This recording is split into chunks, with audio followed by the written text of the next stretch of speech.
এই হয়েছে হয়েছে, এত ছটফট করতে হবে না। হয়ে গেছে, ব্যাস। যেটা জিজ্ঞেস করছি উত্তর দে। এবারে বল, জ্যাসমিনের সঙ্গে কি প্রবলেম তোর? তাড়াতাড়ি বলো, কি শত্রুতা তোমার জ্যাসমিনের সাথে? আর কেন ক্ষতি করতে চাইছো তুমি জ্যাসমিনের? ক্ষতি? ও নিজেই সকলের ক্ষতি করার একটা মাস্টারপিস। যেমন কর্ম তুমি করবে তেমনই তো ফল পাবে। ম্যাডাম শুনুন, যদি প্রশ্ন করতে হয় না তাহলে ওকে গিয়ে করুন। এই সকল কীর্তিকলাপ ওরই। ওকে বলুন আমাকে টাকা দিয়ে দিতে, কথা শেষ। এটা তুমি বলছো বীর? ভুলে যেও না যে অন্যায় তুমিও কম করনি।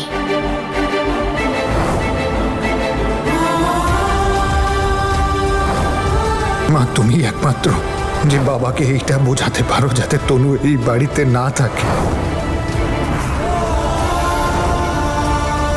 The divorce is done.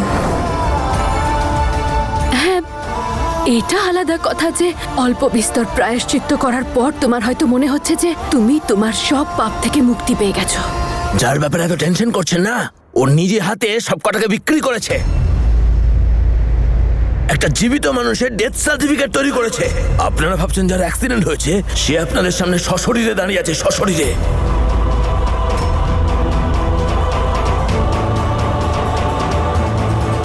এই হলো প্রমাণ। আর এই হলো ওই ছেলেটার death certificate.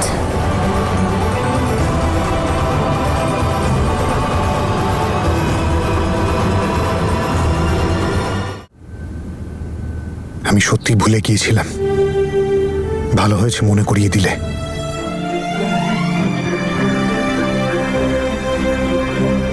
I am sorry jasmine, আমার কোনো অধিকার নেই যে আমি তোমার সাথে বা অন্য কারোর সাথে এইভাবে কথা বলি।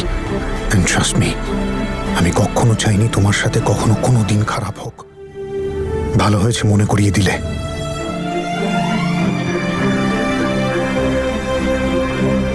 আই এম সরি জ্যাসমিন, আমার কোনো অধিকার নেই যে আমি তোমার সাথে বা অন্য কারোর সাথে এইভাবে কথা বলি।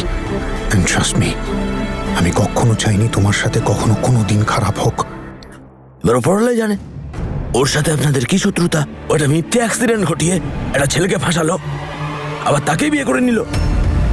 আর আমাকে তো শুধু মরার অ্যাক্টিং করতে বলেছিলেন উনি। অমৃত, ওর নিঃশ্বাস বন্ধ হয়ে গেছে। আমি এখানে সবকিছু সামলে নেব, তুমি আমাকে বিশ্বাস করো। তুমি যাও এখান থেকে, না হলে পুলিশ তোমাকে ধরে নিয়ে যাবে। তুমি পেয়ে যাবে তোমার টাকা। আজ পর্যন্ত কখনো এরকম হয়েছে যে তুমি টাকা চেয়েছো আর আমি তোমাকে টাকা দিইনি? টেনশন করো না, যা বলেছো তাই আছে। তার মানে সেই রাতে অ্যাক্সিডেন্টে কেউ মারা যায়নি? আরে আমি তো ছিলাম।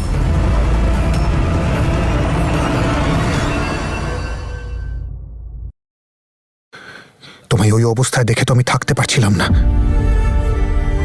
তোমায় বাঁচানোর জন্য, তোর হেল্প করার জন্য আমি যতটা করতে পেরেছিলাম করেছিলাম। জানি, অল্প অল্প মনে আছে আমার যে কিভাবে আমি অজ্ঞান হয়ে গেছিলাম। তনু আমাকে সামলেছে, নিজের কোলে তুলেছে, গাড়িতে উঠিয়েছে, হসপিটালে নিয়ে এসেছে। যদি তনু না থাকতো আমি কিছুতেই বাঁচতাম না। আর তনু এইসব এই জন্য করেছে তার কারণ তোমায়ও ভীষণ ভালোবাসে। বড় অদ্ভুত সম্পর্ক তোমাদের দুই বোনের। তুমি ওকে এতটা কষ্ট দিলে, এত যন্ত্রণা দিলে, তারপরও তোমার এতটুকু আঘাতেও কেমন কাতর। জ্যাসমিন চোখ খুললে, দেখ দেখ আমি জ্যাসমিন। জানি না কোথায় গেছে ও। এর জন্য টাকা দিয়েছিল জ্যাসমিন, ও বলেছিল এসব করতে। ও শুধু আমাকে মরার অ্যাক্টিং করতেই বলেনি, আমাকে এখান থেকে পালিয়ে যেতেও বলেছে। আর তখন থেকে উনি আমার পরিবারের দায়িত্ব নিয়েছেন। হয়তো তুই ভুলে গেছিস ওই বিধবা মহিলার কথা, যাকে আমি হেল্প করি, যাকে টাকা দিই যাতে ও সংসার চালাতে পারে। কারণ আমার হাজবেন্ডের হাতে ভুল করে একটা অ্যাক্সিডেন্টে ওই মহিলার হাজবেন্ডের প্রাণ চলে যায়। তার মানে অমৃত ও কাউকে প্রাণে মারেনি, ও নির্দোষ। আমার সন্দেহ ঠিক ছিল। থ্যাংক ইউ উপরওয়ালা। আর তুমি, তোমাকে কেউ টাকা দিলে তুমি ক্রাইম করতে রেডি হয়ে যাবে? আরে ম্যাডাম, আমার তো কাজটাই এটাই, ক্রাইম করো, টাকা কামাও। আর তাছাড়া এতে তো কেউ মরেনি। উনি আমার হেল্প করেছেন, আমি ওকে করলাম। কিন্তু একটা ব্যাপার আছে, টাকা অনেক দিয়েছে আপনার বোন, এই বিষয়টা স্বীকার করতেই হবে। এর সাজা তোমায় ভুগতে হবে। কিছু টাকার জন্য তুমি একজনের জীবন নষ্ট করলে। অ্যাক্সিডেন্টের মানে জানো তুমি? আর যদি না বুঝে থাকো তাহলে গিয়ে সেই মানুষটাকে জিজ্ঞেস করো যে সেদিন রাতে ওখানে ছিল, যার হাতে অ্যাক্সিডেন্ট হয়েছিল। আর সেটা মিথ্যে ছিল, কিন্তু সেই মানুষটার মনে হচ্ছে যে সে কারোর প্রাণ নিয়েছে। মা আমি ইচ্ছে করে অ্যাক্সিডেন্টটা করিনি, ভুল করে হয়ে গেছে মা। আর এই চিন্তায় সে দিনরাত ঘুমোতে পারছে না। বাইরে থেকে ভয় আর ভিতরে অনুশোচনা নিয়ে বাঁচছে, যার জন্য ও আত্মহত্যা করার চেষ্টা করেছে।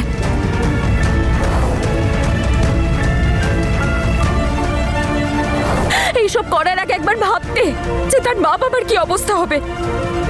ওনারা সারাদিন এই ভয়ই থাকে যে না জানি কখন ওনাদের ছেলের ফাঁসি হয়ে যায়। আরে ম্যাডাম শুনছেন, আমাকে কেন বলছেন এসব কথা? জ্ঞান দিতে হলে না নিজের বোনকে গিয়ে দিন, যা করেছে ওই করেছে, এতে আমার কি দোষ? ভুলটা এটাই যে তুই ক্রাইম করেছিস, বুঝলি? এটার জন্য না তুই সারা জীবন জেলে পচবি। যদি আমি জেলে যাই না, তাহলে ও কিন্তু বাঁচবে না। আমার কাছে ওর বিরুদ্ধে সব প্রমাণ আছে, যতগুলো আমাকে ফোন করেছিল সবকিছু রেকর্ডিং আর ওই ডেথ সার্টিফিকেট। সেটাকে মিথ্যে প্রমাণ করার জন্য আমি আপনাদের সকলের সামনে জ্যান্ত দাঁড়িয়ে আছি। আরে যাও, ওকে দাও পুলিশের কাছে, ওই আসল দোষ করেছে। যদি তোমরা পুলিশ স্টেশনে যাও আমার ফাঁসি হয়ে যাবে। তোমরা কেন বুঝতে চাইছো? আমি অমৃতের সমস্ত দোষ নিজের ঘাড়ে নিয়ে নেব। পুলিশকে আমি বলবো যে এই অ্যাক্সিডেন্টটা আমি করেছি। একটা ছেলেকে হারাতে হারাতে ফিরে পেয়েছি আমি, আরেকজনকে হারাবো। আজ যদি তুই এই বাড়ি থেকে যাস তাহলে আমাকে আর কোনোদিন দেখতে পাবি না। তনু ম্যাডাম কি ভাবছেন? চলুন পুলিশের হাতে তুলে দিয়ে কে দিয়ে দাও আমায়, কিন্তু তোমার ওই প্রিয় বোনটাকে ভুলো না। হ্যাঁ, ও জেলে যাবে, ওকেও পুলিশের হাতে তুলে দেওয়া হবে। অঙ্গদ না, চলুন এখান থেকে। তুমি দেখো আজকে তোমার চুল এত সুন্দর করে আমি বেঁধে দেবো, সেলুনওয়ালারাও ফেল হয়ে যাবে। আচ্ছা বলুন তো, চার্জ কত নেবেন আপনি? থ্যাংক গড তুমি হেসেছো তো। উপরওয়ালা করুক, তুমি এইভাবেই হাসতে থাকো। তোমার লাইফে কখনো দুঃখ কষ্ট কিছু যেন না আসে। এই দেখো, আমি তোমাকে আমার খেলার ঘুঁটি বানিয়েছি, তোমার পরিবারের লোকদের ওপর প্রতিশোধ নেওয়ার জন্য।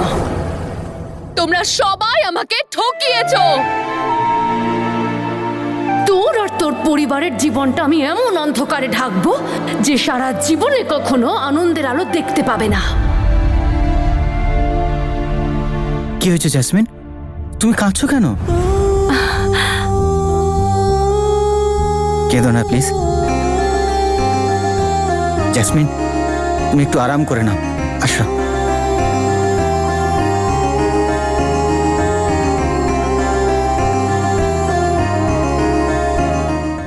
ক্রাইম করেছে ও, আর ওকে সাজা পেতেই হবে তনু ম্যাডাম। আই নো অঙ্গদ, কিন্তু এটা অত সহজ হবে না।